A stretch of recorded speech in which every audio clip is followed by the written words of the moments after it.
இயேசுவின் நாமத்தில் அன்பின் வாழ்த்துக்கள். இந்த காணொளியில பாவன் ஸ்வாலோ அப்படின்ற ஒரு பேர்டை பத்தி தான் பார்க்க போறோம். அந்த பேர்ட் பார்க்கறதுக்கு நீல நிறத்துல இருக்கும், அதன் அடிப்பகுதி வெள்ளை நிறத்துல இருக்கும், அதனுடைய பீக் ரெட் கலர்ல இருக்கும். இந்த பேர்ட் கிட்ட நம்ம கத்துக்க வேண்டிய சில காரியங்கள் இருக்கு. இந்த பேர்ட்ஸ் வந்து பாத்தீங்க அப்படின்னா north America, south America, Australia போன்ற நாடுகள்ல இருக்கு. இந்த பேர்ட்ஸ் வந்து இனப்பெருக்கம் செய்யறதுக்காக கிட்டத்தட்ட பிப்ரவரியில கிளம்பி மார்ச் மாசம் வரைக்கும் டிராவல் பண்ணுங்க. எங்க இருந்து எங்க போறாங்க அப்படின்னு பாத்தீங்கன்னா அர்ஜென்டினால இருந்து கலிபோர்னியாவுக்கு போறாங்க. அர்ஜென்டினால இருந்து கலிபோர்னியாவுக்கு கிட்டத்தட்ட 8300 கிலோமீட்டர்.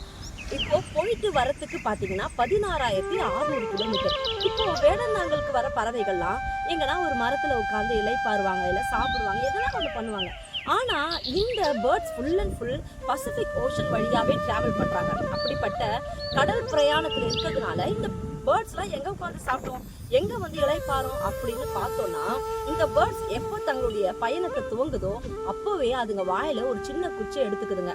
அப்படி எடுத்துக்கிட்டு பறந்து எப்பதான் அதுங்களுக்கு பசிக்குதோ அல்லது எப்போ டயர்டா இருக்குதோ அந்த நேரத்துல அந்த ஓஷன்ல, அதாவது அந்த கடல்ல அந்த சின்ன குச்சியை போட்டுட்டு அது மேல ஏறி நிக்குது.